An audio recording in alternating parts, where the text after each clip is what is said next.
Bismillahirrahmanirrahim. Assalamualaikum warahmatullahi wabarakatuh. Waalaikumsalam warahmatullahi wabarakatuh. Alhamdulillah sallallahu Rasulullah bil huda wa dinil haq liyusirahu ala dini kullihi wa kafa billahi shahidan. Asyhadu an la ilaha illallah wa la syarika lah wa asyhadu anna Muhammadan abduhu wa rasuluh. Alhamdulillah kita masih diberikan kesempatan untuk hadir di sekolah kita cinta ini. Pada kesempatan ini saya bersyukur bisa hadir di SMP Negeri 2 Terbengkalai, sekolah yang luar biasa berakreditasi A dengan kepala sekolah yang begitu banyak prestasinya yang ditorehkan baik dari skala kabupaten maupun skala nasional. Luar biasa. Assalamualaikum, selamat pagi Pak Murti. Pagi, selamat datang di sekolah kami. Terima kasih Pak. Mohon maaf nih Pak yang mengganggu Pak ya. Karena sehubungan dengan ada kegiatan PGP, kami harus memastikan adanya kegiatan wawancara kepada kepala sekolah dalam hal kegiatan pengambilan keputusan praktik baik yang dilaksanakan dari tahun ini maupun tahun sebelumnya. Jadi saya mohon bantuan Bapak karena di sini Bapak sebagai panutan saya dalam bertindak, karena dari segi prestasi jauh di atas saya. Saya ingatkan kembali Bapak Ibu, dia adalah kepala sekolah favorit Pak Ahmad Muslim SPD MPD. Nah, mungkin dalam waktu 10 menit atau 20 menit ke depan saya mohon bantuan Bapak untuk menjawab beberapa pertanyaan yang saya mengenai tentang praktik mengajar pengambilan keputusan.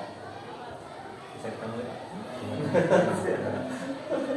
Oke, pertama Pak, selama ini bagaimana Bapak dapat mengidentifikasi kasus-kasus yang merupakan dilema etika ataupun bujukan moral?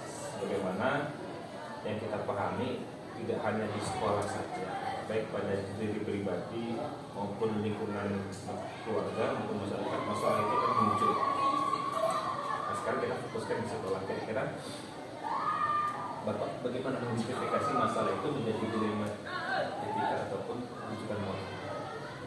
Baik, terima kasih menanggapi hal yang saya sampaikan tadi. Ya. Saya sebagai seorang pemimpin dalam artian kepala sekolah di SMP Negeri 2 Terbengkalai ini sebagai suatu instansi pendidikan, ya, pasti dengan sendirinya akan beragam kasus yang dihadapi. Ya. Baik itu kasus yang keduanya benar tetapi saling bertentangan, yang dikenal sebagai dilema etika, ataupun kasus yang salah satunya benar, ya, dan yang lainnya salah. Kedua kasus tersebut harus dapat diidentifikasi dengan benar agar tidak ada kesalahan dalam pengambilan keputusan tentunya. Cara saya sebagai leader di sini untuk mengidentifikasi yang mana dari kedua kasus tersebut adalah dengan memahami masing-masing kasus tentunya. Ya. Tentu saja untuk memahami kasus-kasus tersebut, ya, saya sebagai kepala sekolah harus berkomunikasi tentunya dengan pihak-pihak yang terlibat. Setelah permasalahan sudah pahami selanjutnya, ya, tentunya saya perlu melakukan beberapa hal untuk bisa memetakan apakah kasus tersebut merupakan bujukan moral atau dilema etika. Untuk itu tentunya perlu dibuatkan daftar pertanyaan atau checklist seperti itu, ya. Identifikasi kasus, syarat sebuah kasus merupakan dilema etika, ya. Jika kedua masalah yang berbenturan tersebut tidak melanggar hukum serta norma-norma yang berlaku tentunya akan menimbulkan ketidaknyamanan sosial, ya. Jika kasus yang diidentifikasi lolos dari syarat-syarat tersebut, maka bisa saya pastikan itu adalah kasus dilema etika. Dan sebaliknya, tentunya syarat-syarat di atas tidak terpenuhi, maka itu adalah kasus bujukan moral. Bisa saja, Terima kasih Pak. Jadi dalam menentukan dilema etika ini, yang pertama adalah kita mengidentifikasi kasus dulu ya Pak ya. Iya. Kasus baru dan untuk tuntutan yang tadi juga Pak. Terima kasih Pak. Kemudian untuk pertanyaan selanjutnya Pak. Jadi selama ini bagaimana Bapak menjalankan pengambilan keputusan di SMP 2 Bangkara ini, terutama untuk kasus-kasus yang kepentingannya itu dua Pak, sama-sama benar atau sama-sama mengandung nilai kebajikan. Jadi tantangannya di sana Pak. Oh, ya. Baik, jika mendapatkan hal seperti itu ya, kebijakan kami atau saya sebagai leader untuk kasus dilema etika, saya akan mempertimbangkan kedua hal yang sama-sama benar tersebut ya. Membenturkan faktor apa atau pihak mana? Apakah kepentingan per orang atau banyak orang, mengandung nilai kebenaran atau kesetiaan, rasa adil atau belas kasihan, ataukah berdampak untuk saat ini atau seterusnya. Mungkin itu pertimbangan yang sangat pokok yang dalam penentuan kebijakan.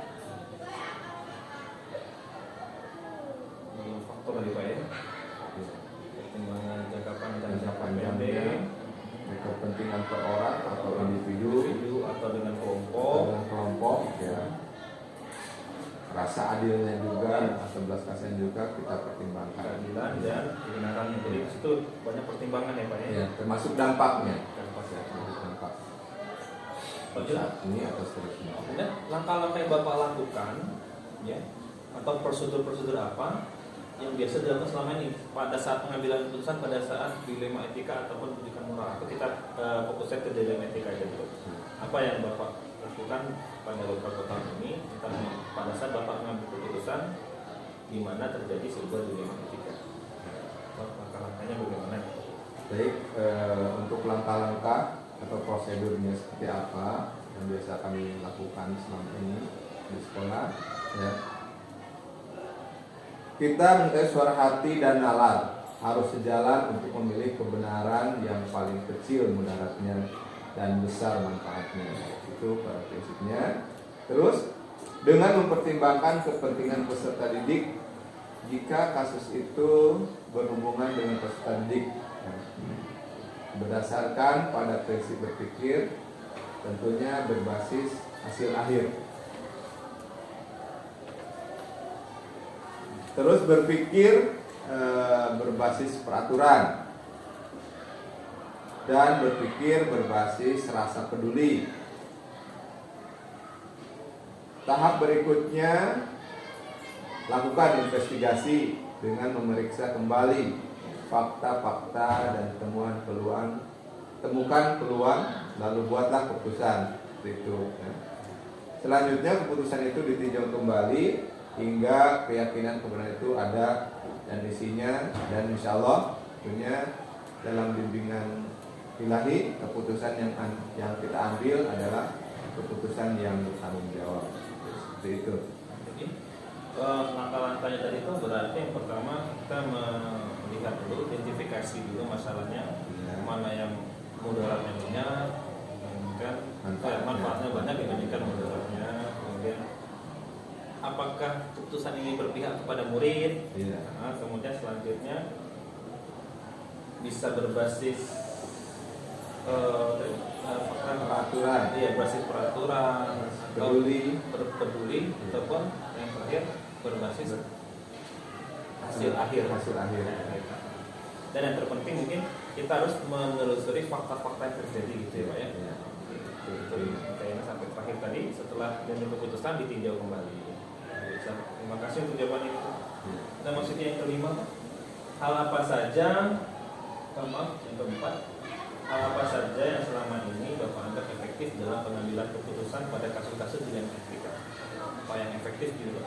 Ya. Baik, untuk menanggapi hal-hal apa saja yang selama ini dianggap efektif dalam pengambilan keputusan pada kasus dilema etik ya. Harusnya dalam kasus pengambilan keputusan dengan dilema etika, hal efektif yang perlu dilakukan ya, ini adalah dengan menyederhanakan pokok permasalahan dan tentunya yang paling penting lagi membangun kebijaksanaan. Baik.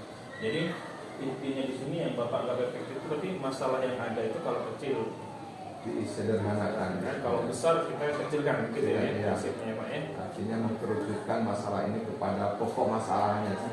Tidak mengubahkan Iya, masalah. iya.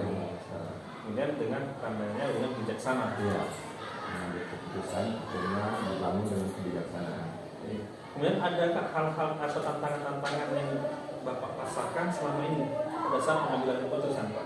Pada kasus-kasus dilema etika ini ada nggak tantangan tersendiri? Baik, segala sesuatu yang kita lakukan pada prinsipnya adalah ada semacam konsekuensi. Konsekuensi itu tentunya ada berupa tantangan, ada hambatan dan lain sebagainya. Tentunya yang menantang kita untuk terus berusaha menyelesaikan masalah ya. Menanggapi hal yang tadi ya, hasil keputusan yang diambil mungkin akan pihak-pihak yang tidak dapat menerima sepenuhnya bakal ada ya. Terus proses untuk dapat memahami sebagian orang untuk secara ikhlas menerima dan menjalankan keputusan juga tidak sedikit ya masalahnya atau hambatannya. Terus serta untuk tetap istiqomah pada prinsipnya kita dengan usaha kita dalam menjalankan keputusan yang sudah disepakati. Itu saja. Jadi tantangannya ya setiap keputusan yang Bapak ambil itu Bapak yakini bahwasanya tidak semua mengcover gitu Pak. Iya, tidak semua. Ada beberapa yang tidak setuju Tidak juga. setuju. Pasti betul ya, dimanapun ya Pak. kebijakan pasti ada yang pro, ada yang kontra. Dan bagaimana kita menyikapinya itu harus merupakan tantangan bagi kita. Kemudian Bapak apakah memiliki tata kelola atau jadwal tertentu dalam menyelesaikan kasus etika? Apakah Bapak langsung menyelesaikannya di tempat itu ketika ada permasalahan problematika, atau menyelesaikan misalnya nanti tunggu minggu depan ketika ibu datang semua misalnya, atau ada prosedur lain Pak yang dijalankan misalnya sampai nanti misalnya. Terima kasih untuk menanggapi permasalahan ini ya, masalah jadwal. Kami tidak ada jadwal tertentu dalam menyelesaikan sebuah kasus. Ya. Terus prioritas kasus mana yang perlu diselesaikan secepatnya bergantung dari jenis kasus dan tujuan kasus tersebut untuk diselesaikan segera. Terus agar tercipta lingkungan sekolah yang sehat kondusif buat semua warga sekolah. Pada intinya arahnya ke sana. Jadi tingkat urgensinya Pak ya. Iya. Jadi memang urgensi benar itu Didahulukan. Sekarang memang ada tingkat sama-sama penting tapi ada tingkat urgen yang lebih Ya, penting. yang lebih penting lagi kita lihat itu yang kita selesaikan. Oke. Kemudian Pak, adakah faktor atau adakah orang-orang yang membantu Bapak yang selama ini dalam pengambilan keputusan Pak, dalam memudahkan misalnya? Baik, faktor-faktor apa yang ini mempermudah membantu saya dalam menyampaikan ini ya. Tentunya satu ya komunikasi yang baik ya dengan semua stakeholder sekolah, baik dengan guru, TU, mungkin komite atau mitra lain termasuk stakeholder sekolah. Itu komunikasi jaga ya dengan sebaik-baiknya. Terus pengelolaan emosi yang baik dan pemahaman tentang teori pengambilan keputusan juga ini sebagai referensi dalam pengambilan keputusan. Sebagai seorang pemimpin tentunya kita harus memahami ini juga faktor yang mempermudah dan membantu dalam pengambilan keputusan. Dua hal itu mungkin yang saya sampaikan. Pertama tata kelola, Tetapkan melalui komunikasi yang baik dengan guru, stakeholder ya, guru, siswa, penjaga sekolah dan sebagainya. Yang kedua tadi pengelolaan emosi. pengelolaan emosi sendiri. Ya, mungkin kalau kita nggak terlalu marah-marah mungkin lebih cepat bisa selesai. Kalau kita tanggapi dengan emosional yang tinggi, baik Bapak maupun teman-teman yang lain malah jadi banyak masalah. Terima kasih Pak. Luar biasa. Oh iya. Kemudian terakhir Pak, dari semua hal yang tadi disampaikan Bapak tadi, baik lapangan, kemudian faktor-faktor mempermudah, pembelajaran apa yang dapat petik dari pengalaman pengambilan keputusan pada saat dilema etika. Baik, kalau saya simpulkan ya,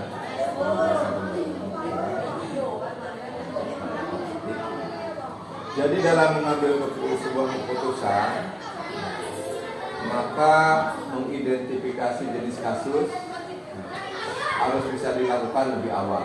Jadi identifikasi kasus harus bisa dilakukan lebih awal. Terus dengan melakukan pengujian, uji ya.